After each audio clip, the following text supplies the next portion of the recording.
Bonjour belle âme, bienvenue dans ce podcast qui se veut très spontané et relié au cœur, dans lequel je vais te raconter mon histoire flamme jumelle, mais aussi ce que je vis dans ma vie de FJ. Dans cet espace, je vais également te partager les sujets qui font sens pour moi et qui me tiennent à cœur en lien avec bien sûr les flammes jumelles, mais aussi la reconnexion à soi. Je suis Marissa Hugued, en relation FJ depuis plus de 25 ans et mariée à ma flamme jumelle. Je suis éveilleuse d'âme et auteure.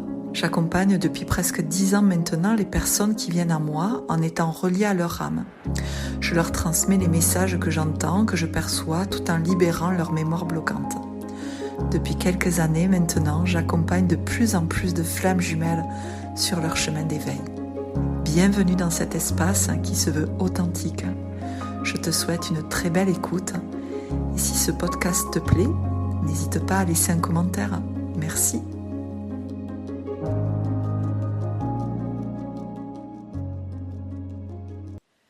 Bonjour belle âme, j'espère que tu vas bien.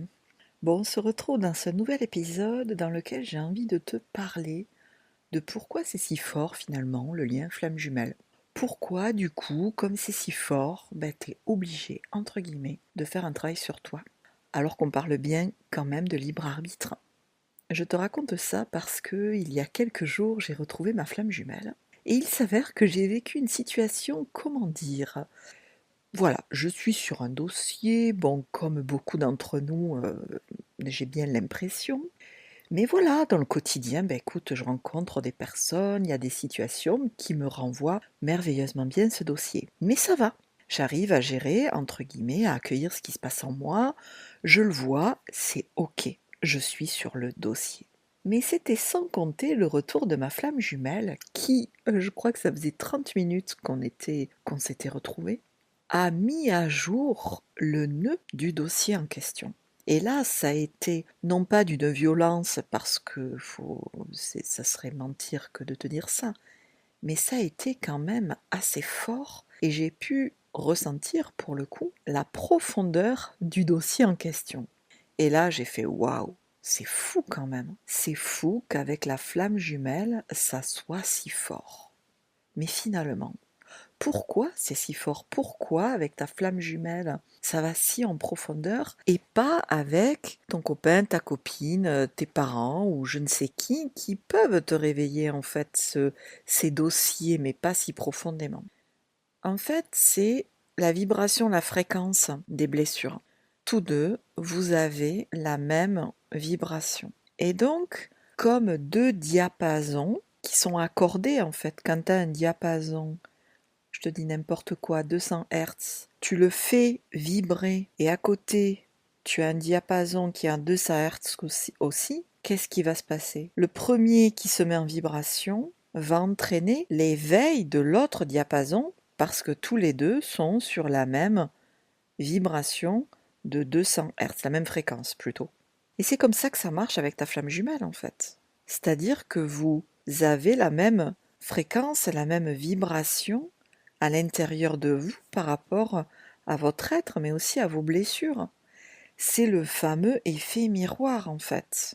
Donc, ça va venir chercher profondément grâce à cet effet de résonance, à cet effet d'accord, sans que toi tu le veuilles finalement, parce que ton mental, il veut pas de façon... tu réfléchis pas en fait à l'éveil des blessures, tu vois. Il n'y a pas une volonté d'éveiller les blessures avec ton autre. Bon, c'est la même chose avec, bien évidemment, avec l'aspect, entre guillemets, plus positif. C'est ce qui fait, parce que vous êtes sur la même fréquence, mais vous êtes sur la même fréquence pour tout, tu vois. C'est ce qui fait que ça va être à la fois si beau, mais ça va être à la fois si trash dans ce que toi tu ressens.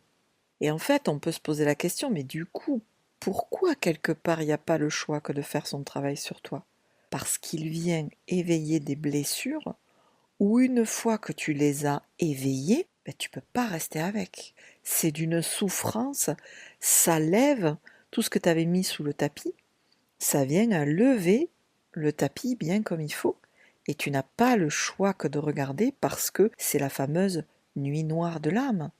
Mais même sans cette nuit noire de l'âme, tu es propagé dans une souffrance intérieure par cet effet miroir, par cet effet de résonance, par cet effet de même fréquence, qui fait que tu n'as pas d'autre choix que de faire ce travail sur toi pour aller apaiser ce qui a été révélé au plus profond de ta cellule. Alors oui, bien évidemment qu'il y a des couches et des couches, mais c'est ce qui explique que avec une personne, bon ben voilà, tu vas avoir ta blessure qui va se réveiller. C'est ce que j'ai vécu.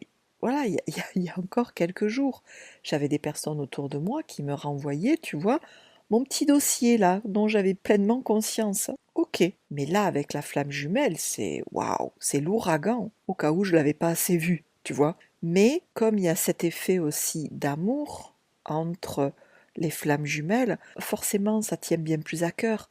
Quand tu vis une blessure d'injustice, tu vis une blessure de rejet, tu vis une blessure d'abandon, intérieurement ça va pas avoir le même impact si la personne, bon, tu la portes plus ou moins dans ton cœur, une personne tu t'en fous complètement, et la flamme jumelle où tu l'aimes profondément, parce qu'il y a cette dynamique d'amour tout de même, et c'est ça qui fait tout. Il y a ce socle entre chacune des flammes jumelles d'amour qui fait que tout a de l'importance, tout est primordial avec la flamme jumelle. Et c'est bien pour ça que tu vas en être parfois obsédé, parce que ça a son importance. L'importance dans ton cœur. Bien sûr, au début, ça a aussi de l'importance parce que justement, il y a ces blessures qui se réveillent. Mais il y a avant tout de l'amour. Un amour qui n'a pas été connu jusqu'alors. Puisque, à mon sens, mais une fois de plus, tu sais, tu prends que ce qui fait sens pour toi dans cet épisode. Pour moi, l'amour qui est ressenti, c'est un amour de la source, c'est un amour qui dépasse tout. Et c'est pour ça que c'est si important dans ta vie, parce que tu viens à toucher quelque chose qui est primordial. Et donc, par cet aspect si profond, ça va toucher d'autant plus tes blessures de façon profonde. Et une fois que tu touches la souffrance d'être rejeté, humilié, abandonné, trahi, peut-être que tu vas mettre des masques, des adaptations, que tu peux partir dans le mental parce que justement c'est tellement profond qu'au début, surtout le chaser en fait, il n'est pas habitué à être en lien avec son émotionnel. Donc dès qu'il va y avoir une mémoire, dès qu'il va y avoir une blessure, il va essayer de comprendre parce que ça passe par le filtre du mental. Mais parfois on ne peut pas comprendre. Et justement qu'il y a besoin de se laisser aller à ce non-sens pour pleinement accueillir ce qui se passe à l'intérieur de soi d'un point de vue émotionnel. Parce que c'est une autre facette de notre être hyper importante et que le chaser a renié. Le runner, il a un peu moins renié son aspect émotionnel, mais quand c'est trop fort, il met le bouton on-off. Donc, sûrement que dès que tu as une blessure qui remonte, bam, tu vas partir dans le mental parce que c'est ton adaptation, ça a été ta seule façon de te protéger, de survivre. Mais n'empêche que tu as beau comprendre, tu vois bien que parfois ça ne passe pas. Et ça ne passe pas, et c'est en ça que ça va t'obliger parce que ça a touché une corde extrêmement sensible. Tu te dis, mais je ne peux pas rester comme ça. Alors bien sûr qu'il y a l'aspect peut-être contrôlant, mais comment je fais? Quelle thérapie commencer? Là, je te renvoie, l'année dernière, j'ai fait un épisode là-dessus. Mais bien sûr que le mental, il va essayer d'aller contrôler. Mais qu'importe au fond par quelle porte tu passes, que ça soit ton transgénérationnel, que ça soit ton enfant intérieur, que ça soit les anciennes vies, que ça soit par l'émotionnel, que ça soit par le corps, tu ne peux pas, tu ne peux plus, je vais dire comme ça, tu ne peux plus rester dans cette souffrance. Parce que c'est ça qui est extraordinaire. Jusqu'alors, tu as peut-être rencontré des personnes qui avaient la même blessure que toi. Mais ça n'est pas ta flamme jumelle, ça n'est pas quelqu'un qui a ta même vibration. Donc ça va éveiller, mais dans une certaine mesure. Bon, parfois c'est déjà largement suffisant, hein. Mais c'est vrai que la flamme jumelle, tu as en face de toi quelqu'un qui est complémentaire. Vraiment, si tu reprends l'image du diapason, hein, tu mets deux diapasons à côté l'un de l'autre, tu en fais qui ont la même fréquence, qui sont accordés à l'identique. Il y en a, tu commences à en faire jouer un, ça va faire jouer l'autre. C'est vraiment ce qui se passe entre chacune des flammes jumelles. Donc c'est vraiment la même vibration au cordeau, tu vois. Et jusqu'à présent, parce que tu peux rencontrer quelqu'un qui a un lien karmique, mais qui avec qui tu n'as pas cette vibration. Il va y avoir ce lien karmique sur une blessure, tu vois. Ça va pas être lié à l'amour, ça va pas lié à votre être, parce qu'au final, vous venez de la source, j'ai presque envie de dire, d'une source commune où vous êtes nés ensemble, comme des jumeaux. C'est bien pour ça que de toute façon, il y a énormément de personnes qui appellent leur autre jumeaux. Personnellement, c'est pas un terme que j'apprécie parce que je trouve que jumeaux, dans notre inconscient, dans nos croyances, que ça soit de l'inconscient individuel ou de l'inconscient collectif, le jumeau c'est frère ou sœur. Personnellement, je trouve que c'est mal placé que de l'appeler comme ça. Moi, je préfère l'appeler mon autre ou ma flamme jumelle. Mais ça n'engage que moi. Puis peut-être que quand on l'appelle jumeau, il y a un côté du jumeau perdu, tu vois, qui n'a finalement rien à voir avec la flamme jumelle, et à la fois tout à voir, parce qu'un syndrome du jumeau perdu, c'est une grossesse gémellaire qui n'a pas été à son terme, et donc c'est une âme qui s'est incarnée en même temps que toi. C'est pas forcément ta flamme jumelle, mais ça vient éveiller pour moi la perte de la flamme jumelle liée aux anciennes vies. Voilà. Et quand on vit quelque chose in utero, c'est vraiment, on n'a pas de personnalité à ce moment-là, on est en train de se construire, donc ça va vraiment se mettre d'un point de vue corporel et d'un point de vue inconscient. Donc ça va nous guider toute notre vie. Donc quand une personne peut-être appelle son autre son jumeau, c'est qu'il y a peut-être aussi, au-delà de la flamme jumelle, ou en complément de la flamme jumelle, un syndrome du jumeau perdu qui va lui faire éveiller la perte de la flamme jumelle dans les anciennes vies. Et cette perte sera la base, puisque vécu in utero dans cette vie-ci, et ça va engendrer énormément d'adaptation, parce qu'il y a une peur principale. Mais pour en revenir à l'intention de cet épisode, il est que voilà, j'ai une fois de plus, et j'avais envie de te partager ça, observer à quel point c'est juste fantastique, entre guillemets, la puissance, le pouvoir révélateur des blessures, mais aussi le pouvoir révélateur des blessures de ton autre. Et en fait, tu vas me dire, bah oui, mais quel est l'intérêt de toujours révéler que les blessures? Alors, pour moi, ça ne révèle pas que les blessures, la flamme jumelle. Et je te dis ça parce que justement, j'ai vécu une situation pas plus tard que ce matin.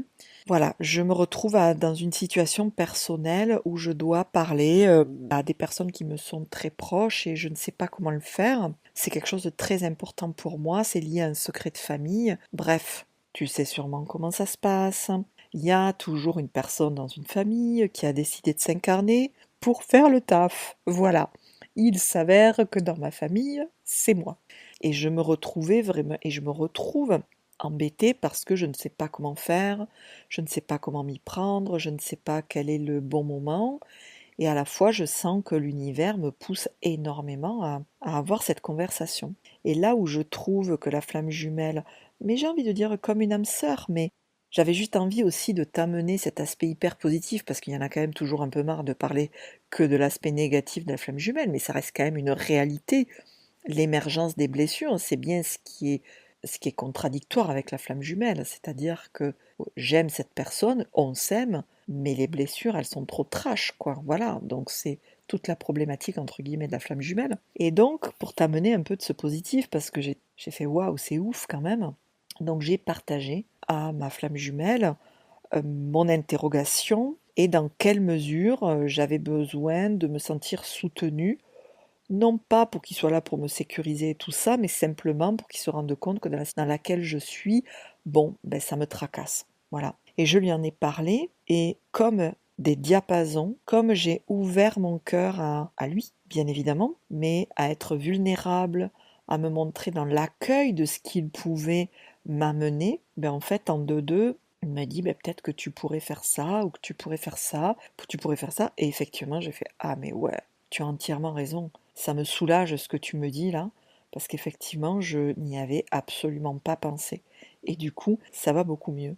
Et j'ai trouvé tout aussi fort qu'il y a 3 jours où il m'a révélé merveilleusement bien le dossier, la profondeur du dossier. Je trouvais que là, tel le diapason, mais dans l'aspect plus positif, il avait su pointer finalement ce que par moi-même, je n'arrivais pas à voir, à mettre en conscience, peut-être à aborder, parce que j'étais trop le nez dans le guidon. Et au fond, cette profondeur, elle y est à la fois pour l'aspect des blessures, donc je vais dire négatif, même si j'aime pas du tout ce terme, mais il y est bien pour l'aspect aussi positif. Et je trouve que c'est plutôt joli. En fait, vraiment, j'ai à cœur aussi de te transmettre ça parce que on parle très souvent des flammes jumelles où c'est très compliqué, mais il est possible d'avoir une relation avec sa flamme jumelle qui soit pour le coup extrêmement porteuse. Parce que bien sûr que l'autre est un révélateur, mais là pour le coup, il a révélé il y a 3 jours, ben voilà, la profondeur du dossier, et Dieu sait que ça n'a pas été facile, et à la fois ben, c'est un cadeau parce que ok j'ai bien vu, et ok parce que j'arrive à me positionner face à toi, je sais que j'arriverai du coup à me positionner face à la terre entière, quelque part, puisque l'autre est notre diapason. Tu vois ce que je veux dire? Donc quelque part, quand tu arrives à être et quand tu arrives à faire, c'est pas face parce qu'il n'y a pas de concurrence, mais avec ta flamme jumelle ou en face de ta flamme jumelle, qu'importe comment on pourrait le dire, mais ça veut dire que dans ton quotidien, il n'y a pas de souci.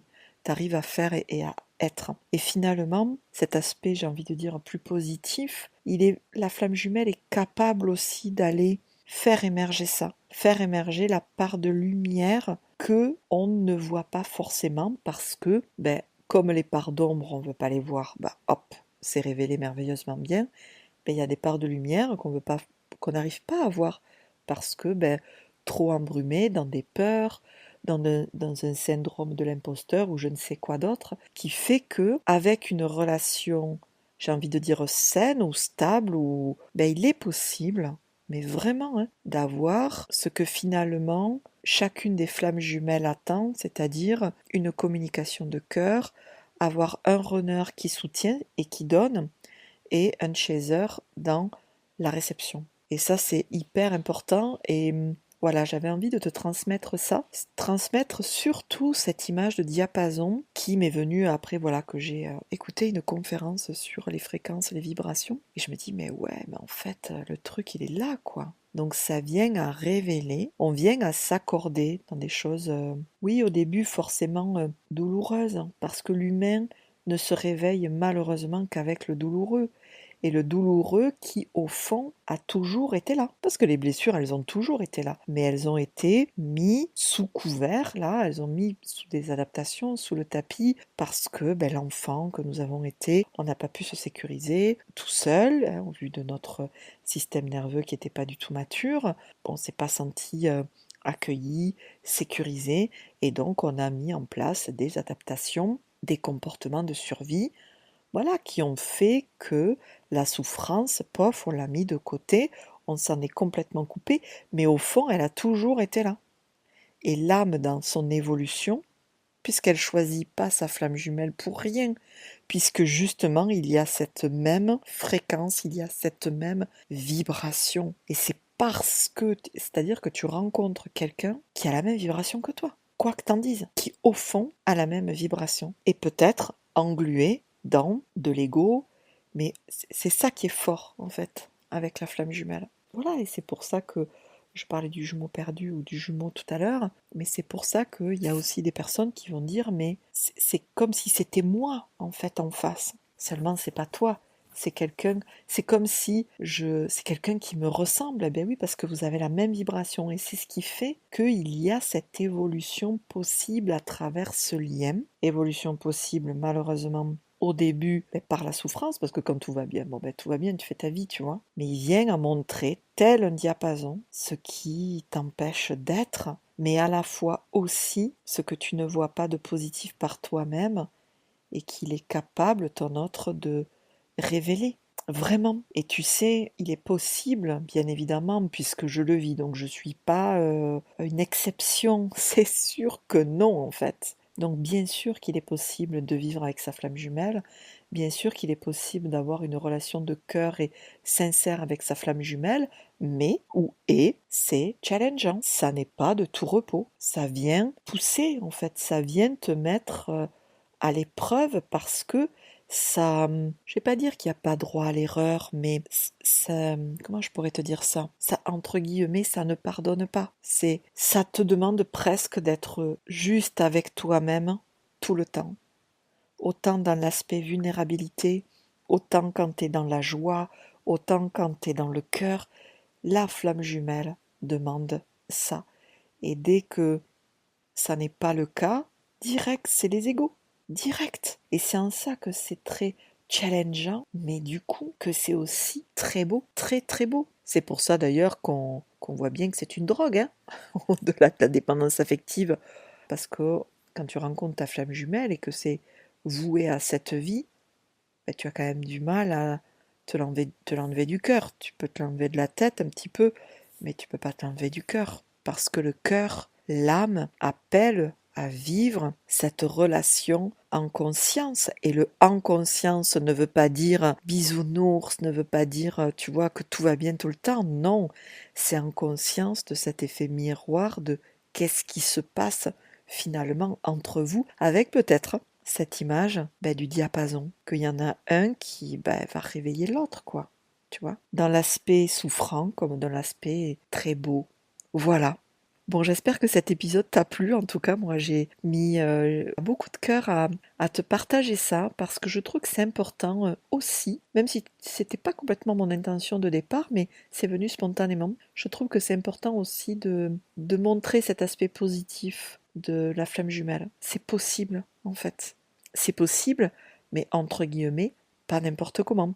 Mais ça, tu le sais, hein. Voilà, tu prends en compte tes blessures, qu'est-ce que l'autre te ramène, toujours revenir à soi. Voilà, pour pouvoir ouvrir la porte de ton cœur, ce qui veut dire, toi, en tant que chaser, recevoir, te laisser aimer, et en tant que runner, aimer, donner, sans avoir peur du rejet. Voilà, bon, en tout cas, merci infiniment de m'avoir écouté. Je te souhaite un bon retour dans ton quotidien. Puis comme d'habitude, hein, beaucoup d'amour, beaucoup d'empathie, beaucoup d'indulgence et de compassion. Et puis, je te dis à tout bientôt dans un nouvel épisode.